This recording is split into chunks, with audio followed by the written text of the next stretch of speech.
इश्तियाक साहब यकीन ही नहीं कर पा रहे थे कि जिस बेटी को उन्होंने इतने नाज़ों से पाला और जान से भी ज़्यादा होशियार किया, आज वही बेटी उन पर एतबार न कर सकी और बेटी के हाथों ही उन्हें इतना बड़ा धोखा मिला। और धोखा भी ऐसा कि बेटी ने भरी अदालत में उन्हें झूठा साबित कर दिया। ज़ारा की अम्मी, ज़रा फ़ौरन यहाँ आना।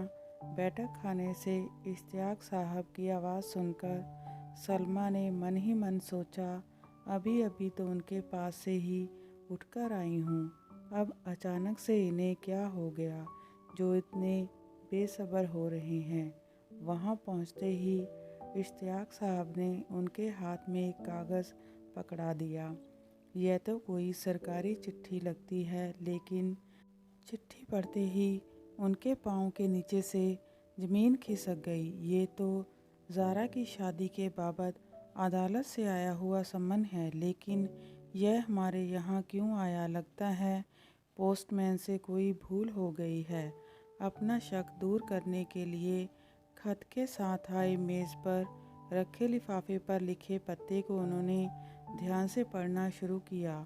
मन में किसी कोने में उन्हें अब भी विश्वास था कि डाकिये ने दूसरे पते की चिट्ठी गलती से उनके यहाँ डाल दी है, लेकिन पता अपनी जगह हर्फ दर हर्फ सही लिखा था। वह माथा पकड़कर धम से वहीं बैठ गई। इस तरह परेशान मत होइए, पहले ज़ारा से पूछें तो लीजिए कि आखिर माजरा क्या है। वैसे क्या उसने आपसे इस बारे में कभी कोई चर्चा किया था? सलमा फ़ौरन सिर हिलाते हुए बोली, कोई बात हुई होती तो आपको बताती नहीं क्या? तो हो सकता है कि आप ही सही हों और अदालत को ही कोई गलतफहमी हो गई हो।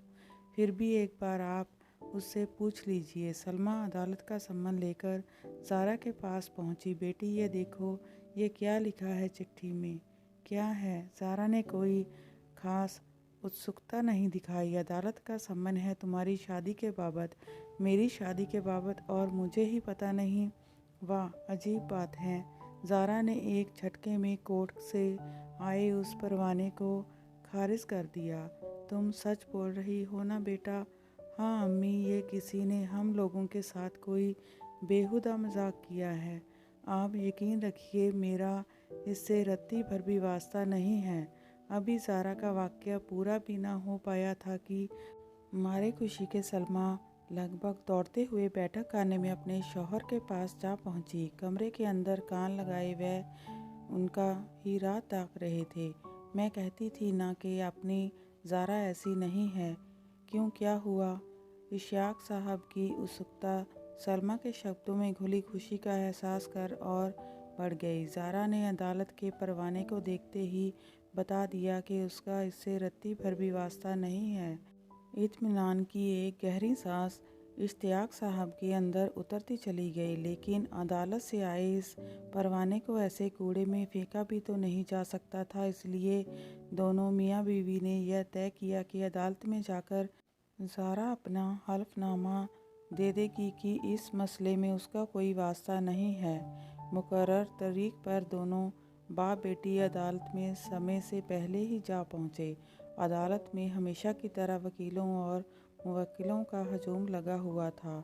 इश्तियाक साहब अदालत के बाहर एक बेंच पर ज़ारा के साथ बैठ गए। पेशी की एक पर उनका ध्यान बराबर से लगा हुआ था कि कहीं उनका नाम छूट न जाए। जैसे ही अदालत के चपरासी ने ज़ारा सिद्दीकी वल्द इश्तियाक सिद्दीकी पुकारा, वह फ़ौरन उठ खड़े हुए और ज़ारा से बोले, चलो बेटा, अपनी पुकार हो गई है, फटाफट अपना बयान देकर घर वापस चलते हैं। फिर अदालत पर भुनभुनाते हुए गुस्सा निकालने लगे। पता नहीं अदालत वाले बिना जांचे परखे कैसे सम्मन भेज देते हैं। उन्हें किसी की परेशानी से क्या वास्ता? पेशकार ने उनके आते ही जज साहब के सामने फ़ाइल पेश कर दिया। क्या आप ही ज़ारा सिद्दीकी हैं? जज साहब की गंभीर आवाज़ अदालत में गूंजी। जी, ज़ारा ने संक्षिप्त सा जवाब दिया। क्या आप रिचर्ड से शादी करना चाहती हैं? जज साहब का दूसरा सवाल आया। जज साहब, ये किसी रिचर्ड को नहीं जानती। यह संबंध हमारे पास गलती से आ गया है, ज़ारा की ओर से इश्तियाक साहब ने उसकी तरफ से जवाब दे दिया। इसका जवाब ज़ारा सिद्दीकी को ही देना पड़ेगा। अदालत ने अपना आदेश दिया। जी, माफ़ी चाहता हूँ हुजूर। फिर सहज स्वभाव से ज़ारा की ओर देखकर बोले, चलो बेटा, बता दो कि तुम किसी रिचर्ड को नहीं जानती और इस मसले से तुम्हारा कोई वास्ता नहीं है। इश्तियाक साहब की बात अभी ठीक से ख़त्म भी ना हो पाई थी कि उधर ज़ारा जज साहब से मुताकिब हो चुकी थी कि सर, मैं रिचर्ड से शादी करना चाहती हूँ और मैं बालिग हूँ। ये रहे मेरी उम्र संबंधी प्रमाण पत्र। बेटी के इस चौंकाने वाले बयान से इश्तियाक साहब बिल्कुल सन्नाटे में आ गए। तुम ये क्या बोल रही हो बेटा? तुमने तो घर पर खुद बताया था कि तुम्हारा इस मसले से कोई वास्ता नहीं है। फिर यह सब? तब तक डायस के सामने रिचर्ड और उसकी ओर से कई वकील सामने आ गए और इश्तियाक साहब से ज़ोर से बहस करने लगे। आप लड़की को धमका नहीं सकते, वह बालिग है और अपना भला बुरा खुद सोच सकती है।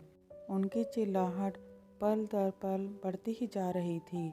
इन सब हरकतों से इश्तियाक साहब बिल्कुल सख्ते में आ गए। उन्हें समझ में ही नहीं आ रहा था कि यह सब क्या हो रहा है। उधर वकील साहबान का शोर बढ़ता ही जा रहा था। उनके समर्थन में और कई वकील भी आ गए। उनके बीच में वह बिल्कुल अकेले पड़ गए।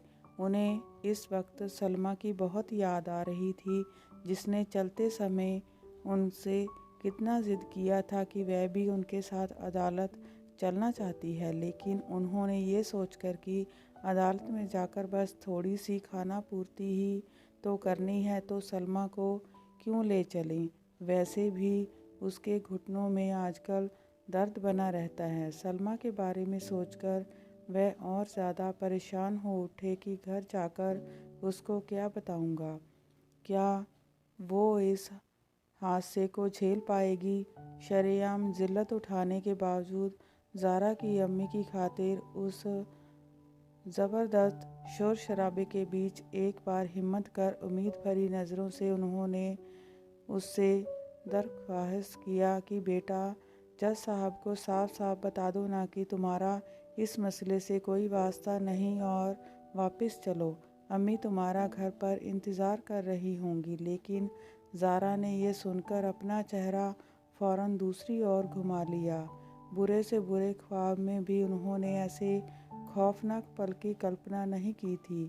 इधर इश्तियाक साहब की बात सुनकर रिचर्ड की ओर से एक वकील साहब को बिल्कुल अपना आपा ही खो बैठे और अदालत के सामने मेज पर बार बार हाथ मारते हुए दबाव बनाने लगे कि किसी बालिग व्यक्ति को अपनी मर्जी के अनुसार जीवन जीने का ना देना गैर कानूनी है। इसलिए लड़की को धमकाने और बरगलाने के जुर्म में लड़की के बाप के खिलाफ मुकदमा लिखकर उन्हें जेल भेजा जाए।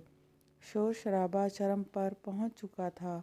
मौके की नज़ाकत को देखते हुए अदालत का पेशकार इश्तियाक साहब के कान में फुसफुसाकर बोला, ये यहाँ रोज़ का वाक़या है। आप यहाँ से धीरे से निकल जाइए, नहीं तो नाहक बेइज्जती उठानी पड़ेगी। उन्होंने अपने चारों ओर देखा। इस भरी अदालत में आज उनका कोई भी सगा नहीं था। जिस बेटी का भरोसा कर वो अदालत में गए थे, वही आज अपने स्वार्थ के कारण उनसे मुंह मोड़ बेगानी हो चुकी थी। अब उनके पास चारा ही क्या बच गया था। अपनी ही बेटी के हाथों ठगे हुए इश्तियाक साहब के बोझिल कदम से वहाँ से निकलने के लिए चल पड़े। इतना सब होने के बावजूद उनके मन में ज़ारा के लिए बद्दुआ का ज़रा सा भी ख्याल नहीं आया। लेकिन उन्हें बस इस बात का अफसोस हो रहा था कि जिस बेटी को उन्होंने अपनी जान से ज़्यादा होशियार किया, उसने उनका ज़रा सा भी एतबार करना गवारा नहीं किया। काश एक बार तो उसने उनसे कहा होता कि पापा, मुझे रिचर्ड पसंद है और मैं उससे शादी करना चाहती हूँ, और यदि मुझसे कोई झिझकती तो अपनी अम्मी से ही अपने मन की बात कह देती। हो सकता है कि हम थोड़ा बहुत झल्लाते, पर क्या उसकी खुशी को रौंद डालने की हम कभी सपने में भी सोच सकते थे? कभी नहीं। पर इस तरह धोखा देना, उन्हें अभी भी इस हादसे पर यकीन नहीं हो रहा था। उनके पैर आगे की ओर बढ़ते फिर रुक जाते। अदालत का दरवाज़ा बिल्कुल करीब आ चुका था। उन्होंने सारे गिले शिकवे को परे रख वहाँ से निकलने के पहले अंतिम बार पीछे मुड़कर अपनी इकलौती बेटी की ओर देखा, जिसे उन्होंने बहुत नाज़ों से पाला था, लेकिन बाप की शरेआम हो चुकी इतनी बेइज्जती से बेपरवाह वह इस वक्त भी अपने प्रेमी रिचर्ड के साथ बातचीत में बेखुदी की हद तक डूबी हुई थी। उन्हें इतना भी होश नहीं था कि उसके कारण उन्हें आज इस कदर रुसवा होना पड़ा है। अपनी बेटी के हाथों धोखा खाने के बावजूद उन्होंने दोनों हाथों से सजदा करते हुए उसके भावी जीवन के लिए अल्लाह पाक से दुआ किया, और बार बार पूछने के बाद भी बरबस नम हुई जा रही अपनी आंखों को आस्तीन से पोंछते हुए वहाँ से निकल गए।